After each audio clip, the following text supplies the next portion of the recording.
ฮัลโหลสบายดีทุกคน ถ้าคิดเมนูอย่างบ่ออกมื้อนี้แม่บ้านจะมาแนะนำวิธีตำแจ่วมะเขือหรือว่าเนียนมะเขือสูตรบ้านๆกินเองก่อนอื่นเขาก็เอาหมักเพชรหัวกระเทียมหอมบัวแดงไปมกไฟให้มันสุกสะก่อนก็จะได้ประมาณนี้อันนี้จะเป็นหอมบัวแล้วก็หอมเป๋แล้วก็จะมีผักแพรวอันนี้จะเป็นเขียบหมูแม่บ้านจะตำใส่เขียบหมูพี่น้องเอ๋ยแล้วก็จะมีน้ำปลาเกลือแป้งนัวเครื่องปรุงจะประมาณนี้ง่ายๆบ่ได้ยากเลยจ้า เขามาลงมือกันเลยก่อนอื่นเขาก็จะเอาหมักเพชรค่อยจะใส่หมักเพชรใหญ่นี่ประมาณ4-5 หน่วยนี่แหละแล้วก็มีหมักเพชรน้อยใส่น้ำเพราะว่าหมักเพชรใหญ่มันก็จะบ่เผ็ดปานใดหั่นนะสั่นดอกว่าพี่น้องเอ๋ยเมนูอาหารก็กินไปกินมากินไปก็บ่ฮู้ว่าแต่ละมื้อจะเฮ็ดหยังจะกินหยัง หลังจากนั้นเขาก็เอาเกลือใส่1 บวงกาแฟ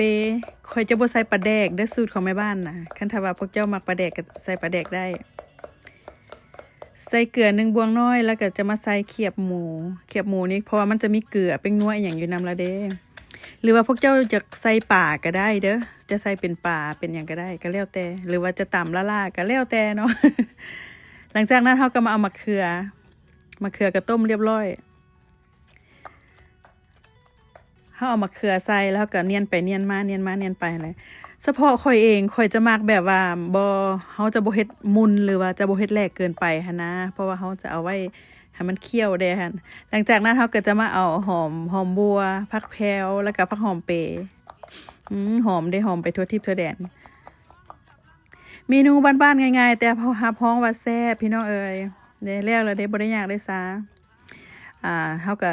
ซิมเผ็ดซิมเกลือจางเผ็ดจางเกลืออย่างกระตื้มใส่หั่นล่ะเนาะเมนูนะเฮาว่าง่ายมันก็ง่ายเฮาว่ายากมันก็ยากมันก็ขึ้นกับเฮาหั่นล่ะพี่น้องเอ๋ยซุมเจ้าเอ๋ย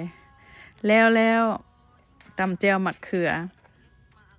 สูตรบ้านๆง่ายๆแล้วเฮาก็จะมากินกับ